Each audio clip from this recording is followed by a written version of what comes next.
27 फरवरी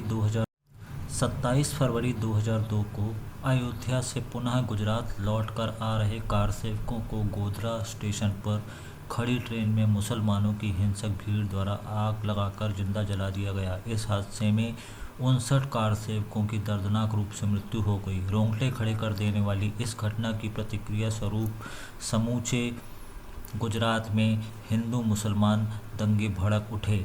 मरने वालों में 1180 लोगों में अधिकांश संख्या अल्पसंख्यकों की थी।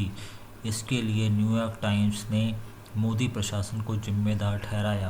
कांग्रेस सहित अनेक विपक्षी दलों ने नरेंद्र मोदी के इस्तीफे की मांग की। मोदी ने गुजरात की 10वीं विधानसभा भंग करने की इच्छा करते हुए राज्यपाल को अपना त्यागपत्र सौंप दिया। परिणाम स्वरूप पूरे प्रदेश में राष्ट्रपति शासन लागू हो गया। राज्य में दोबारा चुनाव हुए, जिसमें मोदी के नेतृत्व में भारतीय जनता पार्टी ने विधानसभा की कुल 182 सीटों में से 127 सीटों पर जीत हासिल की। अप्रैल 2001 में भारत के उच्चतम न्यायालय ने विशेष जांच दल भेजकर यह जानना चाहा कि कहीं गुजरात के दंगों में नरेंद्र मोदी की साजिश तो नहीं। यह विशेष जांच दल दंगों में मारे गए कांग्रेसी सांसद एहसान जाफरी की विधवा जाकिया जाफरी की शिकायत पर भेजा गया था। दिसंबर 2010 में उच्चतम न्यायालय ने SIT की रिपोर्ट पर यह फैसला सुनाया कि इन दंगों में नरेंद्र मोदी के खिलाफ कोई ठोस सबूत नहीं मिला है। इसके बाद फरवरी 2011 में टाइम्स ऑफ इंडिया ने यह आरोप लगाया कि रिपोर्ट में कुछ तथ्य जानबूझकर छुपाए गए हैं और सबूतों के अभाव में नरेंद्र मोदी को अपराध से मुक्त नहीं किया जा सकता। इंडियन एक्सप्रेस ने यह भी लिखा कि रिपोर्ट में मोदी के विरुद्ध साक्ष्य न मिलने की बात भले ही की हो, किंतु अपराध से मुक्त नहीं किया है। द हिंदू में प्रकाशित एक रिपोर्ट के अनुसार नरेंद्र मोदी ने न सिर्फ इतनी भयानक त्रासदी पर पानी फेरा, अपितु प्रतिक्रिया स्वरूप उत्पन्न गुजरात के दंगों में मुस्लिम उग्रवादियों के मारे जाने को भी उचित ठहराया। भारतीय जनता पार्टी ने मांग की कि SIT की रिपोर्ट को लीक करके उसे प्रकाशित करवाने के पीछे सत्तारूढ़ कांग्रेस पार्टी का राजनीतिक स्वार्थ है। इसकी भी उच्चतम न्यायालय द्वारा जांच होनी चाहिए। सुप्रीम कोर्ट ने बिना कोई फैसला दिए अहमदाबाद के ही एक मजिस्ट्रेट को इसकी निष्पक्ष जांच करके अविलंब अपना निर्णय देने को कहा।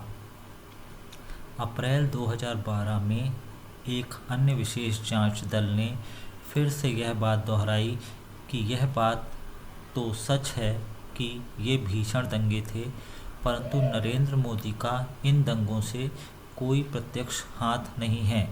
7 मई 2012 को उच्चतम न्यायालय द्वारा नियुक्त विशेष जज राजू रामचंद्रन ने यह रिपोर्ट पेश की कि गुजरात के दंगों के लिए नरेंद्र मोदी पर भारतीय दंड संहिता की धारा 153A का खा 153B 166 तथा 505(2) के अंतर्गत विभिन्न समुदायों के बीच वैमनस्य की भावना फैलाने के अपराध में दंडित किया जा सकता है।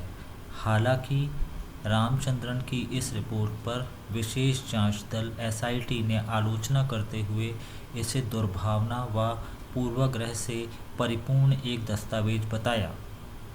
26 जुलाई 2012 को नई दिल्ली के संपादक शाहिद सिद्दीकी को दिए गए एक इंटरव्यू में नरेंद्र मोदी ने साफ शब्दों में कहा, मैं पहले भी कह चुका हूँ, 2002 के सांप्रदायिक दंगों के लिए मैं माफ़ी क्यों मांगूं?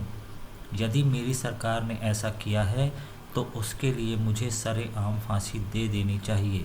उन्होंने नई दुनिया से फिर कहा, अगर मोदी ने अपराध किया है तो उसे फांसी पर लटका दो, लेकिन यदि मुझे राजनीतिक मजबूरी के चलते अपराधी कहा जाता है तो इसका मेरे पास कोई जवाब नहीं है। यह कोई पहली बार नहीं है जब मोदी ने अपने बचाव में ऐसा कहा हो। वे इसके पहले भी यह तर्क देते रहे हैं कि गुजरात में और कब तक गुजरे ज़माने को लेकर बैठे रहोगे। यह क्यों नहीं देखते कि पिछले एक दशक में गुजरात ने कितनी तरक्की की है। इससे मुस्लिम समुदाय को भी तो फ़ायदा पहुंचा है।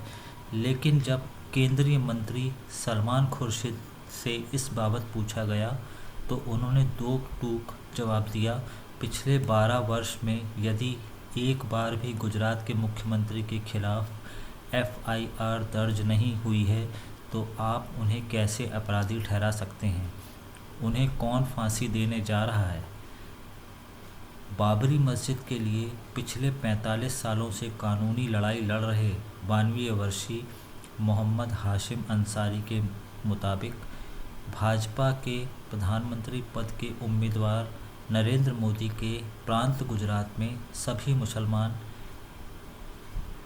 खुशहाल और समृद्ध हैं, जबकि इसके उलट कांग्रेस हमेशा मुस्लिमों में मोदी का भय पैदा करती रहती है। सितंबर 2014 की भारत यात्रा के दौरान ऑस्ट्रेलिया के प्रधानमंत्री टोनी एल्बर्ट ने कहा कि नरेंद्र मोदी को 2000 के दंगों के लिए गुजरात के मुख्यमंत्री के तौर पर जिम्मेदार नहीं ठहराना चाहिए, क्योंकि वह उस समय मात्र एक पीठासीन अधिकारी थे जो अनगिनत जांचों में पाक साफ साबित हो चुके हैं। यह नरेंद्र मोदी जी के मुश्किल भरे दिन थे, जिन्हों को बहुत सामर्थ्य के साथ नरेंद्र मोदी जी ने सामना किया। और अंत में यही कहना चाहूँगा, सत्यमेव जयते।